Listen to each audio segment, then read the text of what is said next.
Kinabukasan nga ay maaga kaming nagising. Kami pa nga lang ang tao dito at sarado pa itong aming kakainan. May bata nga na gusto na agad mag-swimming.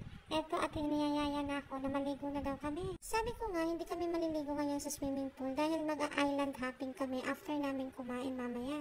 Kaya eto at pinayagan ko na lang siyang magtampisaw. Sabi ko lang huwag nang babasain ang katawan dahil nga aalis kami. Ilang minuto nga rin kami nag-stay dito hanggang sa nagbabaan na rin yung mga kasama namin at nagbukas na rin itong aming kakainan. Kaya eto nag-almusal na kami. Trivia mga be, ang anak ko ay mahilig sa gulay. Iyan nga tinatanggalan niya ng buto iyang pipino dahil yan ang kakainin niya.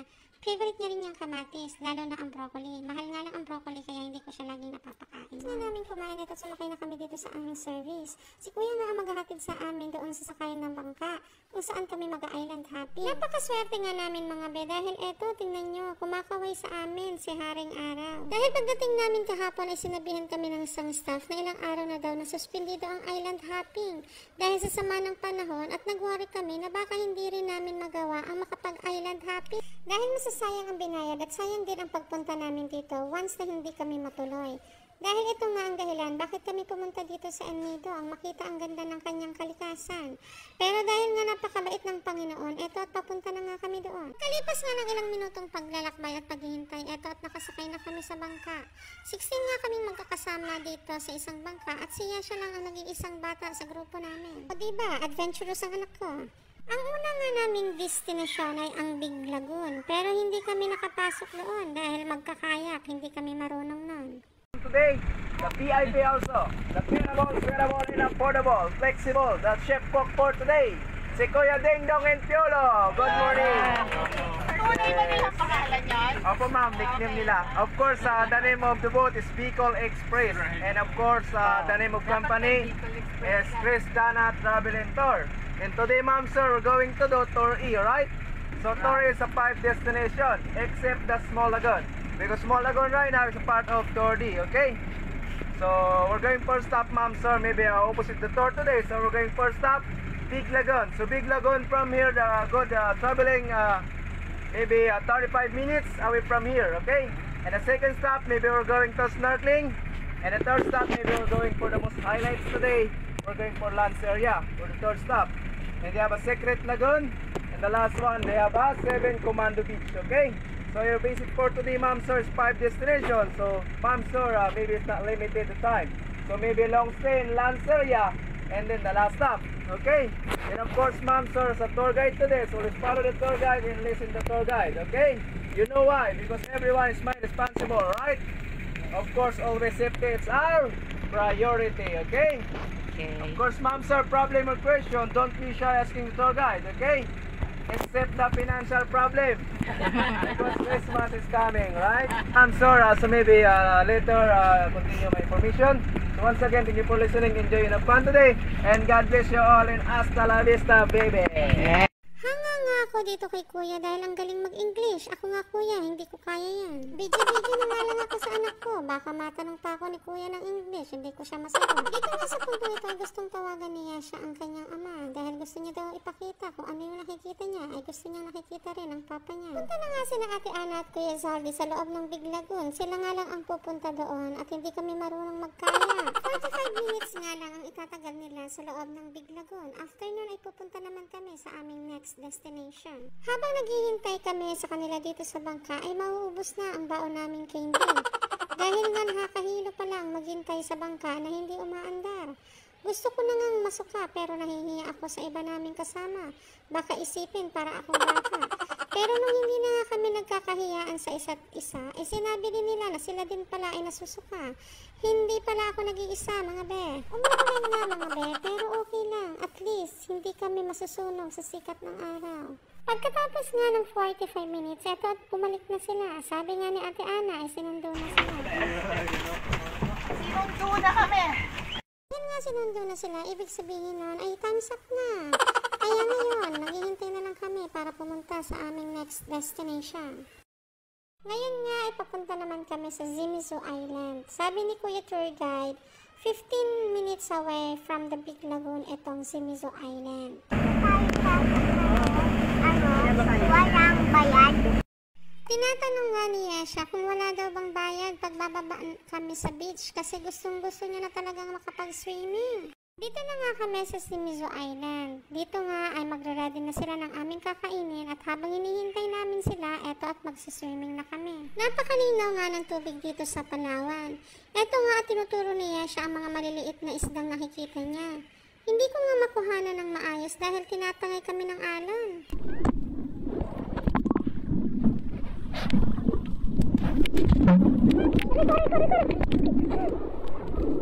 Nakadali.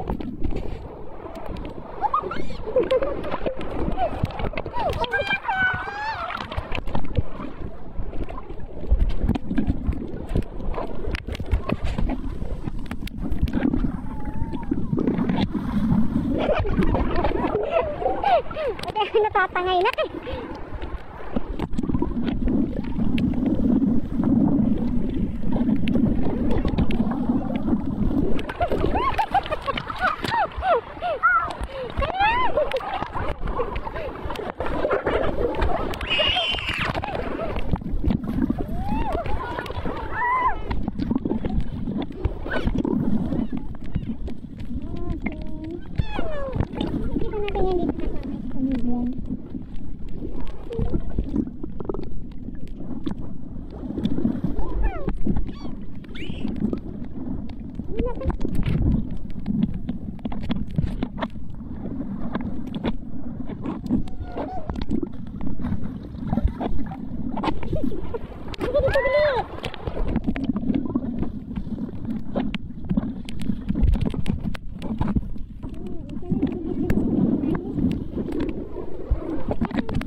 Nakakabitin nga ang pagbababad namin dito sa tubig dahil nga after 30 minutes ay tinawag na kami para kumain. Eto nga ang pagkain namin dito. Sobra nga kaming nabusog dahil sa sarap ng pagkain na sinerve nila sa amin. Pagkatapos nga kumain at bago kami umalis, eto at picture muna para may remembrance ulit. So everyone, ma'am, sir, prepare the shoes. And of course, prepare yourself. And prepare the camera. Okay. The Secret Lagoon, ma'am, sir, is other side. So from here, you need walk. But inside is only picture taking and sightseeing and explore there. Okay. No swimming, sir, because the water is only here. And right now, the water is very dark. Nandito naman kami ngayon sa Secret Lagoon, ang aming third destination. Hindi na nga sana kami bababa, pero ayaw ko magpaiwan sa bangka. Dahil alam ko na mahihilo na naman ako dito. Kaya kahit nasa malalim pa na area huminto itong bangka, ay sumama kami kina Ate Ana. Buti na nga lang at tinulungan ako ni Kuya Salty na kargahin si Yesha, kaya nakatawid kami ng matiwasay sa pangpang. Ang lalaki nga ng mga bato na maaapakan mo at ang tatanim pa, kaya kailangan talaga naka-cautious kayo kapag pupunta kayo dito at may balak na mag-island hopping. Hindi nga kami nagkamali na sumama dahil sobrang na-enjoy namin ni Yesha ang maglakad-lakad at maligo sa maalat na tubig. Hinahayaan ko nga lang si Yesha na gawin ang gusto niya dahil hindi namin alam kung makakabalik pa kami dito sa ganitong lugar. Pero nananalig kami kay Lord na ipagkakaloob niya pa rin sa amin na ma-explore ang kagandahan ng mundo na kanyang nilikha. Sa susunod, kasama na namin ang asawa ko. Hindi na kami sumama sa loob ng Secret Lagoon, mga be, kasi sa laki ng katawan ko, hindi ako magkakasya doon dahil sabi ni Kuya, papasikip daw ng lagusan doon bago mo makita ang ganda ng loob noon. Kaya eto, at in-enjoy ko na lang yung tanawin dito sa labas. Napakaganda nga ng lugar dito sa Palawan, mga be, at hindi ka magsasawang titigan ang bawat sulok nito.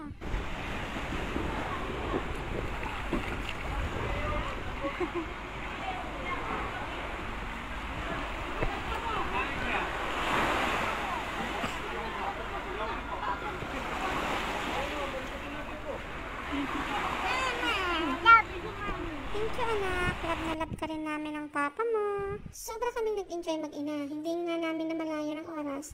Nakalabas na pala sina Ate Ana sa Secret Lagoon. Tinawag na nga kami dahil aalis na daw. Nagpicture muna nga kami bago kami tuluyang umalis dito sa lugar na to. Sana nga ay makabalik kami ulit sa inyo. Nandito na nga kami sa aming comfort destination dito sa Payong Beach kung saan mag-i-snorkeling ang mga marunong mag-snorkeling. Eh dahil nga sa hindi kami marunong lumangoy, kaya nandito lang kami sa bangka. At dahil nga wala ako magandang kuha gamit ang aking cellphone, kaya ito hiningi ko na lang kay Ate Ana itong video na to para may mapakita ako sa inyo kung ano nga ba ang mga isda na nandito sa ilalim ng dagat. Akalain nyo ngang mababaw lang ito mga be dahil kita na yung baba. Pero ang totoo, napakalalim nito mga be. Ilang minuto nga ang itinagal namin dito sa Payong-Payong Beach at pagkatapos nga dito ay dumiretso na kami sa aming 5th and final destination. Ito ang Seven Commandos Beach. Dito nga ay na-enjoy namin ang beach sa loob ng 1 oras. Napakaganda nga ng buhangin dito mga be. Pinong-pino. Kahit maglakad ng maglakad ka, hindi masasaktan ang paa mo. Ready to swim na nga kami, pero itong si Yesha ayaw sumama sa ninang niya dahil baka daw kainin siya ng malaking alon. Kunin na ako ng big wave! Kunin na ako ng big wave!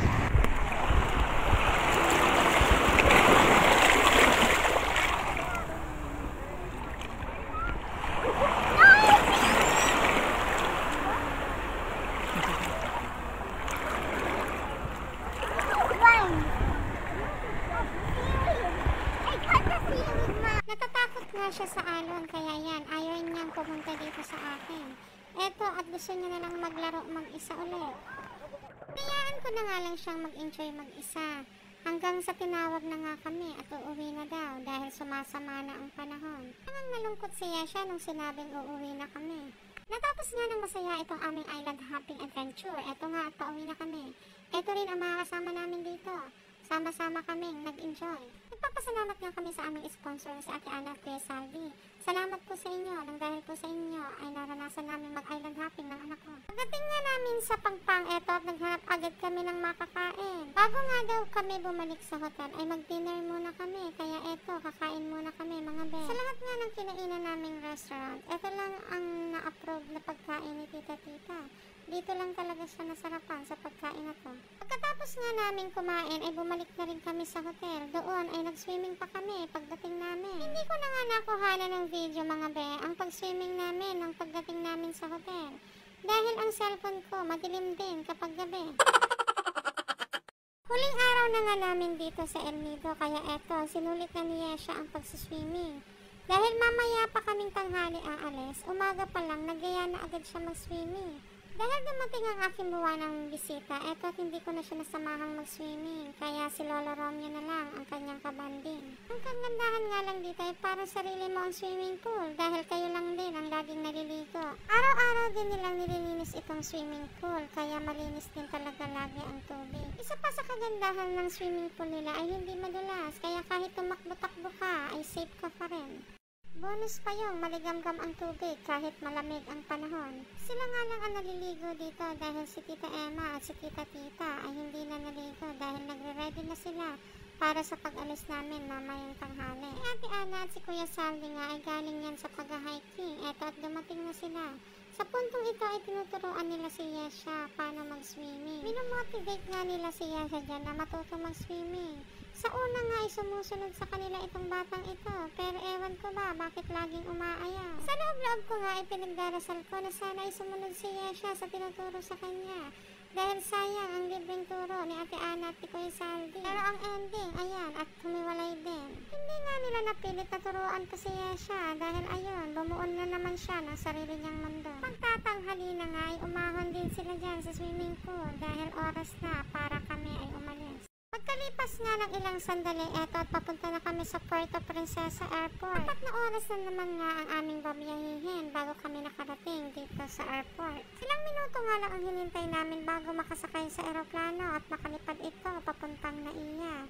At eto nga, nasa Naiya na kami. Sa reality nga tayo mga me, tama na ang bakasyon, magpapasko na, spend time with our family. Salamat Andido sa mga alaalang babaunin namin at syempre salamat din sa sponsor sa paglalakbay na ito.